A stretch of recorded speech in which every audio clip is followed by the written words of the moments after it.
আজ আমরা করে দেখাবো ডাঁটা আলু পোস্ত। তার জন্যে উপকরণ লাগবে এই সজনা ডাঁটা, আলু কিভাবে কাটতে হয় এটা দেখিয়ে দেবো। আর ওর জন্যে লাগবে পোস্ত, এই কাঁচা লঙ্কা, সর্ষের তেল, হলুদ, একটু লাল লঙ্কা গুঁড়ো আর নুন। আর ফোড়নে একটু 5 ফোড়ন দিয়ে দেবো। এবার আলু আর ডাঁটা কিভাবে কাটতে হয় দেখাবো।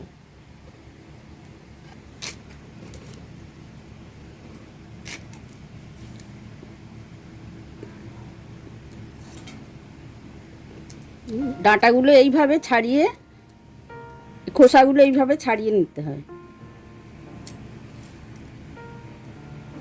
নিয়ে এরকম ছোট ছোট পিস করে জলের মধ্যে রেখে দেবো।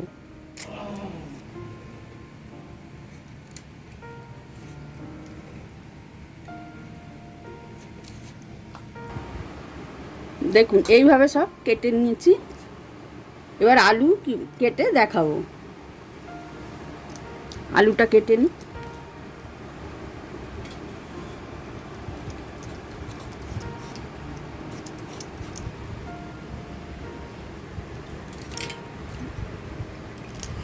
খোলা ছাড়িয়ে নিয়েছি আলু।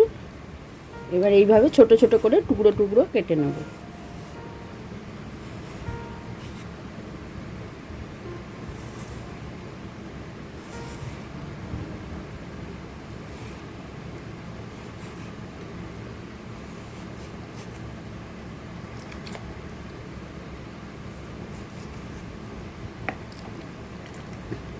এইভাবে 2-3টে আলু নিয়েছি, পুরো কেটে নেবো এইভাবে। দেখুন এইভাবে ছোট ছোট করে আলু কেটে নিয়েছি। এবার ওই পোস্ত আর কাঁচা লঙ্কা পিষে নেব। দেখুন এইভাবে ছোট ছোট করে আলু কেটে নিয়েছি। এবার পোস্ত আর কাঁচা লঙ্কা পিষে নেব, তারপর আগে প্রসেস দেখাবো। কড়া গরম হয়ে গেছে, এবার সর্ষের তেল দিয়ে দেবো এতে।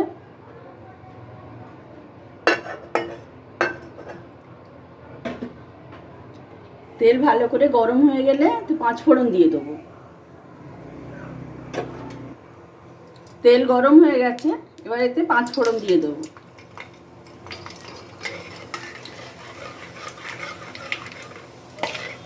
ফোড়ন হয়ে গেছে, এবার এর মধ্যে আলু ছেড়ে দেবো।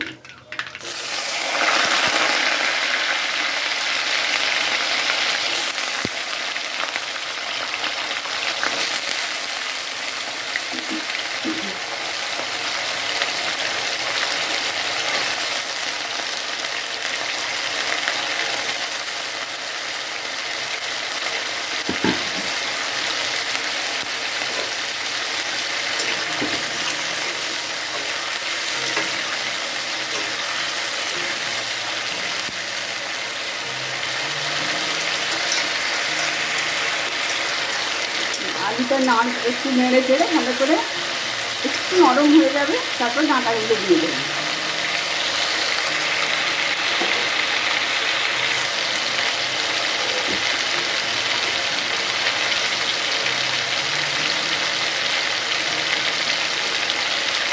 এবার ডাঁটাগুলো এর মধ্যে দিয়ে দেবো।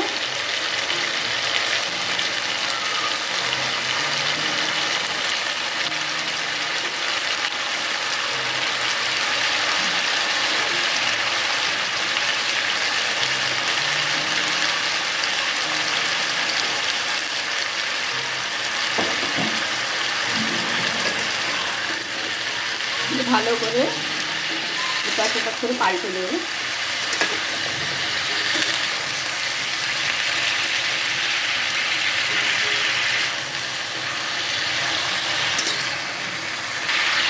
এবার এর মধ্যে একটু নুন দিয়ে দেবো অল্প করে প্রথমে।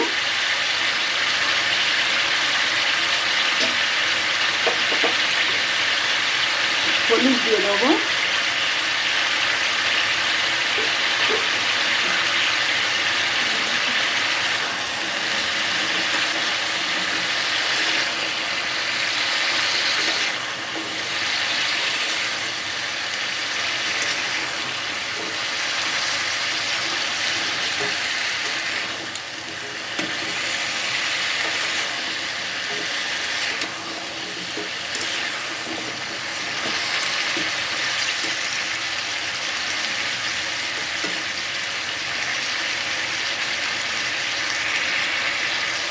এবার 2 মিনিটের জন্যে এটাকে একটু চাপা দিয়ে দেবো।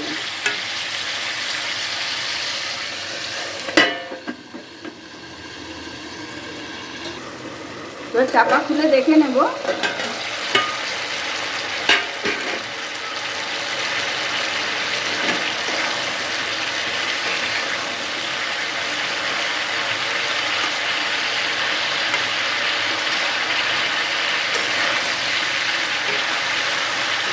এবার এর মধ্যে একটু জল দিয়ে দেবো। আলু আর ডাঁটা সেদ্ধ হওয়ার মতো জল দিয়ে দেবো। অল্প একটুখানি লঙ্কা গুঁড়ো দিয়ে দেবো।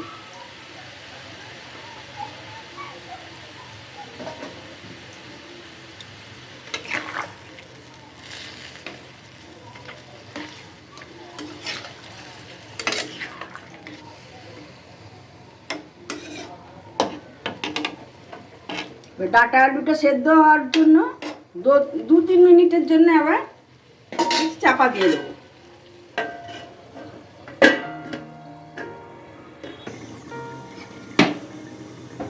এবার চাপা খুলে দেখবো এটা কতটা সেদ্ধ হয়েছে।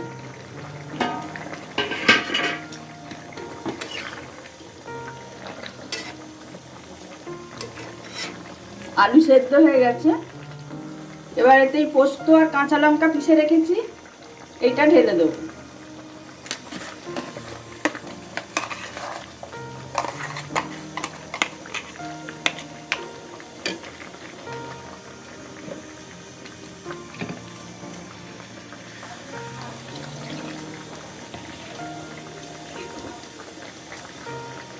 এটা ধুয়ে পোস্তর জল একটুখানি এটার মধ্যে ঢেলে দেবো।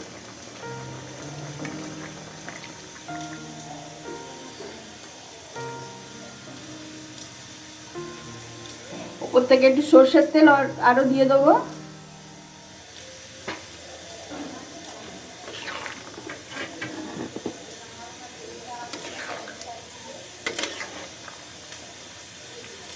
দিয়ে এটা ভালো করে মিলিয়ে আরো 2 মিনিটের মতো, আরো 2-3 মিনিটের মতো এটাকে ঢাকা দিয়ে রেখে দেবো। এবার চাপা খুলে দেখে নেবো।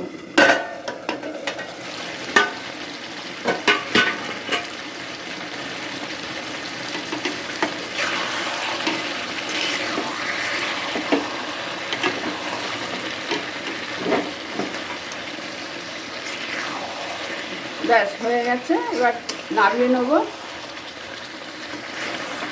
পোস্ত জল শুকিয়ে যাবে, বেশি শুকনো হয়ে যাবে।